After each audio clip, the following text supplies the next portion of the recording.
This is R2D Tech, and today we're looking at a phone whose first edition was quite a disappointment, but now they've come back with a second version, and I think this one brings a lot more to the table. Of course, that's the new Sony Xperia Mark II, so let's get into it.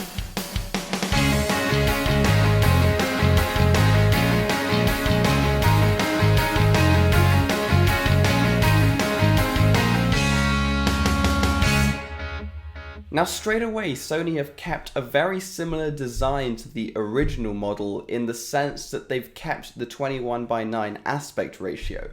Their idea is that this is the aspect ratio that cinematic content is actually filmed in, and so when you watch movies on this phone, there won't be any black bars on the side. Of course, that also means though that if you watch other content like YouTube video, this isn't the perfect aspect ratio, so you'll have quite large black bars on the side with that content. To be honest though, I'm not complaining because being so thin and tall, it makes the phone very easy to handle. Also, they've kept a very traditional glass sandwich design with Gorilla Glass 6 on the back and the display on the front, paired with aluminium sides. I mean, they could have gone with stainless steel like Apple, but to be honest, is that really necessary? Oh no, he didn't. Moving on to the display though, Sony have opted for a 6.5-inch organic LED or OLED display. And as I'm sure you're aware of by now, that's really good because it means that the blacks will be true black and there'll be really good high contrast ratios. Also, amazingly, they've gone with a 4K resolution, which is absolutely insane for an OLED panel on a smartphone. Slightly on the downside though, they have stuck with quite traditional bezels, but to be honest, I'm not a big fan of notches, and unless they could provide a punch hole notch, I think they've chosen the right idea. The only criticism I can think of with this display is that they've stuck with a 60Hz refresh rate, which in 2020 is kind of meh.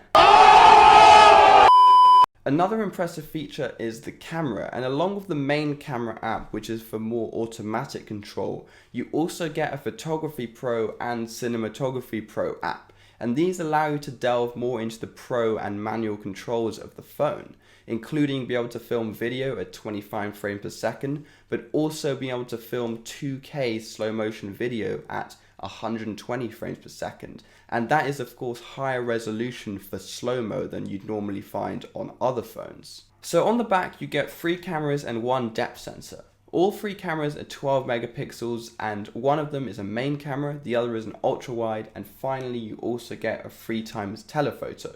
All of this is pretty standard, but also these cameras seem to produce very high quality images. Of course, the ultra-wide and telephoto aren't quite as good as the main camera, but that's always the case. All of them seem to perform quite well in low light scenarios as well, but some people have said that the contrast is a bit on the extreme side. Of course, if you film in the Photography Pro app, you can always change this yourself. In terms of video, all 3 cameras have optical image stabilization, which is great if you want to film some really steady video. Also, the main camera is capped at 4K 60 frames per second, which is very respectable, and the other 2 cameras are capped at 4K 30 frames per second, which is also quite decent for an ultra-wide and telephoto.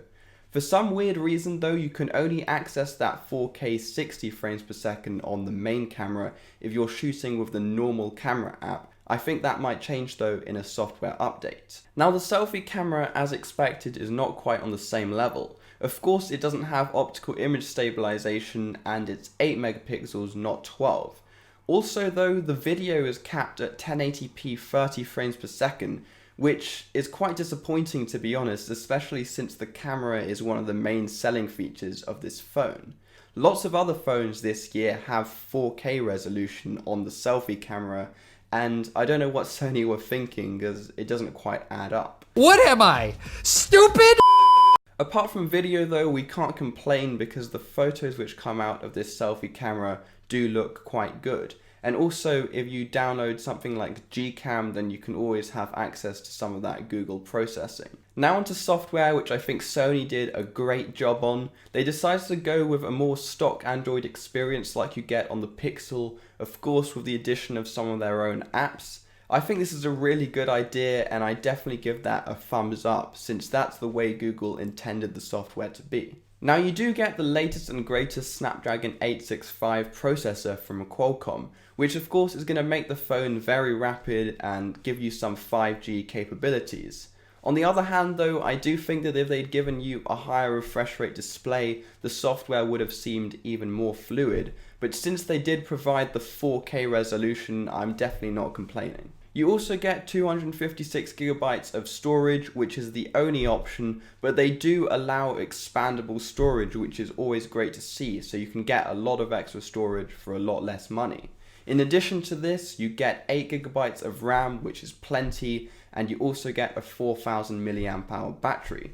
This battery isn't too big. We've seen a lot larger. We've seen 5000 mAh batteries from Samsung, and especially with such a high resolution 4K OLED display, I do think the battery life is going to be quite subpar on this phone. 4000 mAh is still kind of respectable though, and if you said that to me 2 years ago, I would have been really impressed.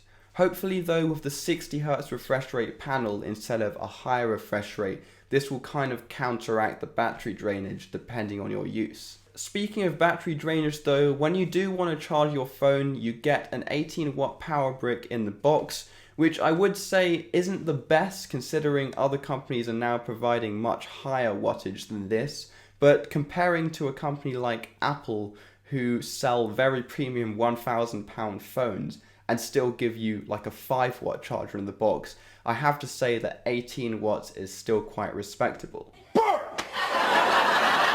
Burn! Burn! Burn! The phone itself though is capable of charging up to 21 watts, so if you get your own power brick, then you'll be able to do that. In addition, you get wireless charging, which is always great to see, and that's of course made possible by the glass back and charging coil inside the phone. Now onto some extra features which are sometimes overlooked but definitely make this phone kind of great. You do get an IP68 water resistance, which is always good to see, but the main thing is that you get a 3.5mm headphone jack, and in 2020, trust me, that's really rare. Also, you get a notification LED, and being someone who's been using OnePlus devices for quite a long time, I wouldn't be able to live without this. In addition, you get a power button which doubles as a fingerprint sensor, and although it's not the new under-display ultrasonic sensor, it will still do, and it's probably even faster, so that's always a bonus. One final thing to mention is that since this phone is made to view cinema content, which we can probably extrapolate from that 21:9 aspect ratio, you really do want to have a good pair of speakers. And with this phone you get a pair of stereo speakers, one of those speakers being the earpiece, but it is very good sound. And of course it's backed up by Dolby Atmos tuning, so you'll get that really good spatial feel. The one area where the audio is slightly lacking is bass, but to be honest, if your music app has an equalizer, you can probably tweak that and make up for this a bit.